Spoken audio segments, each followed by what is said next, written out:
Hey guys, and welcome back to my channel. So today we wanted to do a really special video for you guys about things that you should know when riding a motorbike in Thailand.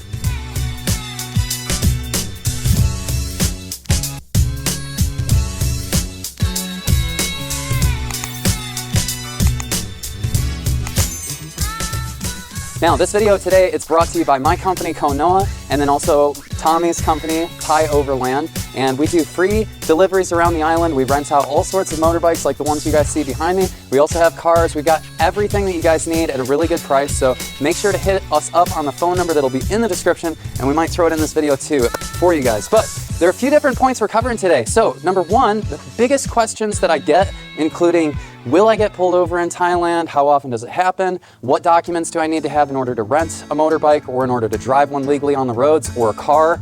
We're also going to be covering different safety tips and different hazards to look out for when you guys are on the roads. This is a really important topic, and we're also going to go through a couple of other various extra things to help you guys out. So join us for the ride, and let's get going. So the number one question that I always get is, am I going to get pulled over by the police? Okay. Now, I can't say for the rest of all the provinces. In Bangkok, yes. Chiang Mai, yes. Chances are, if you do ever get pulled over, you're only going to get like a 500 baht ticket. And this is usually, this is the most I've ever heard anybody getting for any reason, right? But if you are on Koh Samui, guys, I've been driving here for a year and a half, and I've never once been pulled over, and none of my friends have been pulled over either. And mostly I think it's because they just leave us alone on the island. But there are two main spots that you got to look out for if you're looking out for police. They're going to hang out at either Fisherman's Village, the roundabout, or they're going to hang out at the Chaweng roundabout. Sometimes you're going to find them in downtown Lamai pulling people over, but most of the time, if you see a police officer driving on a motorbike, he will not pull you over, so don't even worry about it. Okay guys, so we are going to head out on the road right now and show you guys some of these different hazards and also give you a few different tips on how to drive a motorbike here on the islands. Now, probably the number one hazard that we always see people struggling with is this sand right here. This stuff, it doesn't seem like it's going to be that big of a deal, but honestly, it really can mess you up. It can just flip your bike right out from underneath you. So, tips for going over sand. Avoid it at all costs, but if you have to go over it, slow down before you hit the sand, and then do not turn on the sand and go slow enough that you could catch yourself if you were to tip over. Okay, so one more hazard that kind of is crazy are these lovely, amazing, beautiful dogs. Now, we totally love dogs, but a big thing with them is that at nighttime they get really excited, and usually they're getting pretty territorial, just watching out, making sure nobody's stomping on their grounds. So if you guys are driving up to them, make sure to slow down your pace a lot. And also the second really good tip for them is to not make eye contact. For some reason that just really gets them upset. I don't know what it is, but yep, just keep an eye out for them.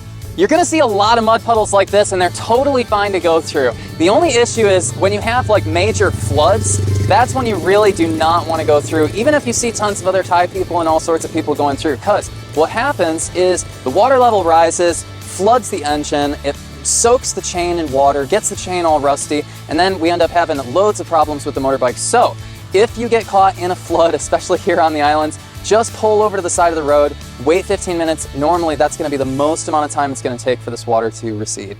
Okay, now there's a few different things that are really important to look out for when you're renting a motorbike. Now, the first thing, if they're asking you for your passport, never give them your passport, okay? This is illegal for them to ask you this, and it's also just if they have your passport, they can charge you anything that they want to in order for you to get it back, and you really don't have any rights to it, okay? So make sure that you just leave a cash deposit, or if they ask you for a passport, say, hey, can I do cash instead? It's always a way much better idea.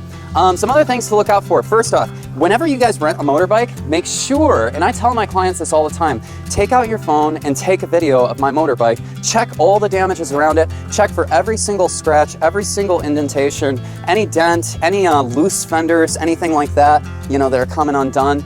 And it's important to do this because you got to be able to prove that you didn't cause damage. Now, most of the time, people are going to be really honest here, and that's one thing. Everybody comes here who's a tourist, and they got these this heavy skepticism in their eyes because they think that this is Mexico. This is not Mexico, you guys. Okay, the Thai people are generally pretty honest. Normally, you're not going to get screwed over. But if you guys are concerned about it, then once again, hit us up because we've been doing this a long time, and we'll make sure to be fair with you. Now, what technical documents do I need to have in order to drive in Thailand? So, there are a couple of different options, right? First off, you have your international driver's license, and then also you need to have your passport, and you need to have your driver's license from your home country. Those are the 3 documents if you do not have a Thai driver's license. Now, if you have a Thai driver's license, you can get either a motorbike license or a car license, but you're just gonna go to the transportation office and you'll take that. Or I've even heard of cases where you can actually just pay people to go and take the test for you, and I think it costs somewhere like 3,000 baht, just get your license. Pretty nice deal. My biggest piece of advice for people who are driving, and especially beginners, drive slow, and if you're ever in a situation where there's tons of crazy traffic all around you, just drive like a car. You don't need to cut through traffic. Get behind a car and stay directly right behind them. Keep your distance from them, and then just keep on going until you get through that traffic. That's the biggest, smartest thing to do. Okay, so the different rules of the road. Now, here's some different rules of the road that are slightly different than back in Western countries, right? Okay, of course, we're gonna drive on the left side of the road. Now, when I first got started, I had to say in my mind, left, left, left, left, remember, left, left, left. And even like one time, I actually got on the right side of the road on accident, right? But there's a couple of other different things that are big differences that are really important. The roundabouts, these are a really weird concept, especially for Americans such as myself. Now, when your guys are pulling onto a roundabout, the technical rule is that anyone who's inside of the roundabout already has the right of way. But that's not to say that this rule always applies, okay? A lot of the rules are kind of meshed together here in Thailand, and a lot of times you just gotta feel it out. You gotta feel out the traffic and then kind of like cut in when it's necessary. Somebody explained it to me like this one time. They said, in Western countries, you have rules and you have regulations and you have exacts. And then here in Thailand, it's almost like we're all flowing like a horde of fish, right? We're just kind of in, like, basically whenever you can cut in, do cut in. But here's a big thing that really bothers me. I see so many foreigners do this. They just think that this is like Vietnam and Cambodia. It is not, okay? When you want to pull out onto a street, you need to slowly edge your way out and wait for the oncoming traffic to stop and let you go, okay? You don't just want to pull. I've seen so many foreigners do this. Like, one just completely pulled out in front of me. I was going 60 kilometers per hour and he just pulls right out in front of me. I almost crash into him and he's doing this like little hand wave behind him, and that's not what you want to do, okay? It's really important to be courteous of others. Make sure that when you pull out, there's either a break in traffic or somebody sees you and they're letting you come out.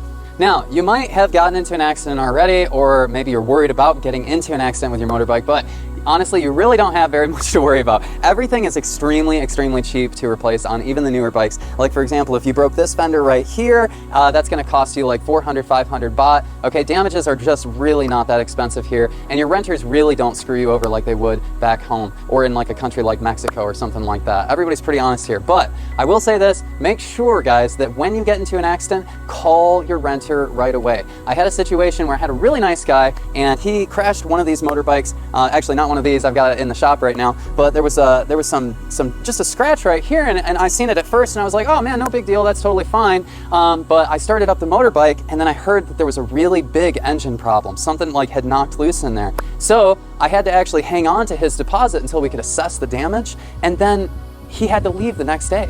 So in the contract, I say, you know, hey, make sure to let us know right away. A lot of people, they want to like even slide past and be like, oh, maybe he won't notice, or maybe I can just return this and get it. Okay, guys, your renters, we do know the motorbikes really well, okay? Now, we're really fair. We're not going to overcharge you. Don't be afraid. Call us right when it happens and let us know about any damages.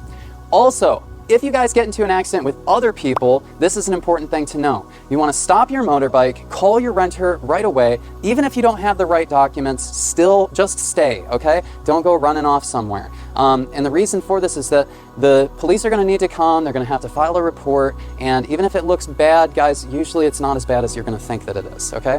But I will say this, don't sign anything at all until you talk to the tourist police, unless you're fully and completely sure of what it is that you're signing. Most of the time, like Koh Samui, it's so chill, guys. Everybody's super nice here. Even the police are really great over here. But especially if you're up in Bangkok or Chiang Mai, just be very careful, use due diligence, and make sure to talk to the tourist police before you sign anything.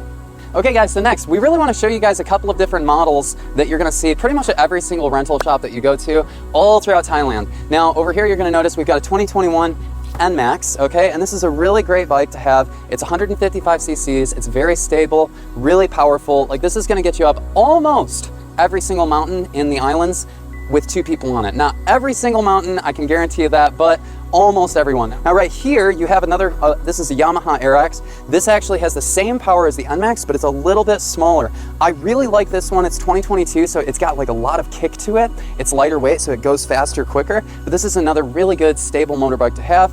And then of course you got your beautiful Honda Click 125cc. Now some of these look the same as this, but they're 150cc, so you want to check on the side. It'll say on the left-hand side right here, 125cc or 150. But this sucker actually is pretty powerful and it's pretty good. This is like your basic like hippie mobile. Like all the hippies I know always rent this one. It's usually the cheapest. And then of course we got another NMAX right here, and then we got my mom's 3-wheeler behind me. So if you guys need a 3-wheeler too, and you're interested in buying one, then go ahead and hit me up and I can get you situated. We are the only company on the entire lower portion of Thailand that makes these 3-wheelers, and we get them done by a certified mechanic. They're really, really solid, and they're actually less expensive than the other company. There's one other company up north, they're called Moto, that does this, and the thing with them is they actually use 4-wheeler parts to make their 3-wheelers. So every time you got to change your brake pads, anything like that, you can't get an ordinary mechanic, and you have to order the parts from them, which takes like 2 months to get down to you. So that's a really big reason. Hit us up if you guys are interested in buying a 3-wheeler. We got a good mechanic on the island that takes care of that. Okay, so every motorbike is a little bit different, but they're all mostly the same. You got different types of keys, wireless keys, you have normal keys, you've got different bells, whistles, this and that. So I'm just gonna show you guys 2 bikes, and then you should be able to work any motorbike that you run into.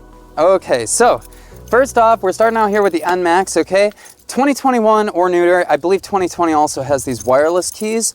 All you have to do is be close enough to these, and then you're gonna push in the button, let it go, and then you're gonna turn 1 time to the right, and if you wanna open your seat, you're gonna click that button. If you wanna open your fuel, then you're gonna click this button right here, okay? And then if you click 1 more time to the right, then it's gonna bring up your display. Now, to turn on the motorbike, the first thing you gotta do is you've gotta kick on the kickstand, okay? Kick it up. I see foreigners do this all the time. They always forget to take up the kickstand. It will not start unless you put that up. Then you're gonna hold both brakes, and then you're gonna press this little button right here and hold it until the engine starts.